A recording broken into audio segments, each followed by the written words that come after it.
Hard Luck Hank. Screw the Galaxy.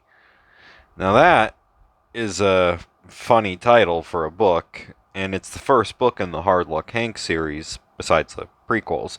Um, and I just listened to the Audible version of it and finished it yesterday. And it's a very, very fun, stupid science fiction series. Um, I have up to, I believe, book 7, and I have listened to every single one, and then I purchased the actual physical copies of the books later on. Um, but this is the first time I've listened to them in probably about 2 years, and I figured I'd review the books as I went along. Um, Now that the preamble's done, let's jump to the meat and potatoes.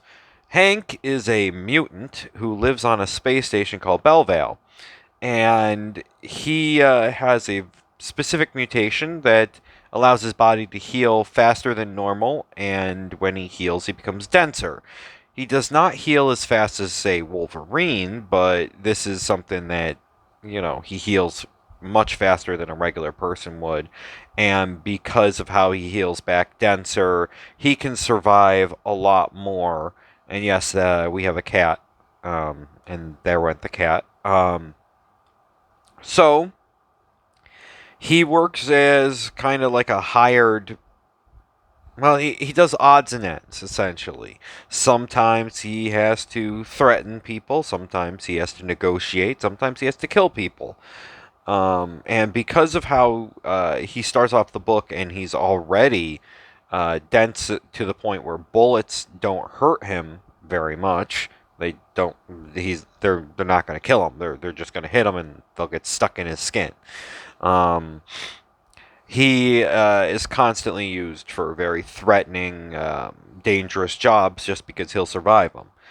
And through this first book, you get the idea of what Bellevale's like. You learn about the different alien species that exist inside this book series. And you get a good idea of how stupid things can be, especially Hank himself. One of the running gags in this first book is his pants keep exploding, essentially. They get torn apart, they get destroyed. He goes through several pairs of pants. In a later book, I believe it was Stank Delicious. Yes, that is one of the other book's titles. He keeps getting his teeth knocked out, and because of his mutation, they'll grow back. But he gets a bunch of different kinds of fake teeth, and he keeps losing teeth again and again. Um, and then there are quite a few colorful cast of characters. But as far as main characters in this first book, you meet Delovo, who is a mad scientist, and he is a mainstay through the books, and he seems to go crazier throughout all of them.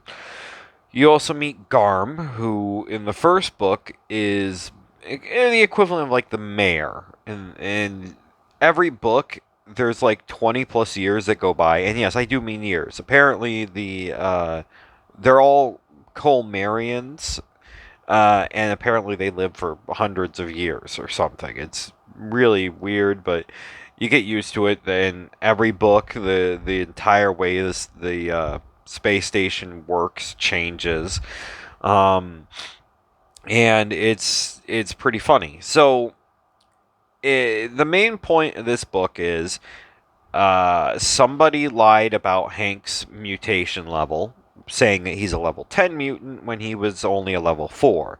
This then makes a chain of events begin to occur because an actual level 10 mutant comes trying to get information from him. Then there are two assassin robots who come in, who everybody thinks are Dreadaled. We don't actually know if they're actual Dreadaled, and Dreadaled are one of the alien species. Um, then you have the fact that the entire town is run by different mafia bosses, and there's constantly little struggles here and there. One of the mafia bosses, Zadek, he happens to have a Threesian, and and well, this Theresian is known as Wallow, and he is about 100 feet tall.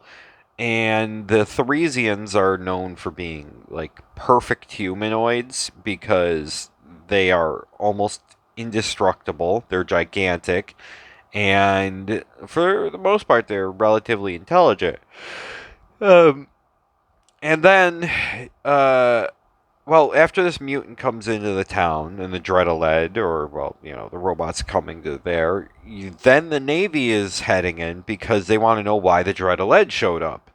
But the Navy are also coming because there is a ship called the Baranjame world ship coming this way. And they want to try to stop it because they figure they may have to go into war with them. And the Baranjame are basically like the eldest race that exists in this galaxy. And they are absolutely gigantic crystalline beings. Um, and Hank basically gets entangled through the whole thing, having to solve things with his quick wit, even if some of the things are incredibly stupid. Um, I mean, when he has to deal with the Dreadaled, the first one he defeats using an Ontankian pistol, which the Ontacs were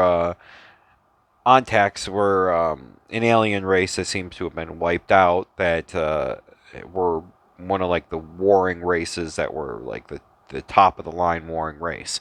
Um, and then you had the Bronjame, there's the Kelvin Kamegans, the Gandrine, the Rotosians. There's quite a few different species that you learn about, and yeah, Hank has to deal with all of them. But yeah, when he was fighting the Dreadaled, the second one, he got into a fist fight, and because of how dense he was, the punches hurt, but they weren't going to knock him down. So he basically walked the Dreadaled over to Wallow to have Wallow destroy him because that was the only way he could think of getting this Dreadaled destroyed. Um, but yeah, so it's a very interesting book that sets up the universe and sets up how Hank can be pretty stupid at times. And it's very fun. Anyways, have a good one.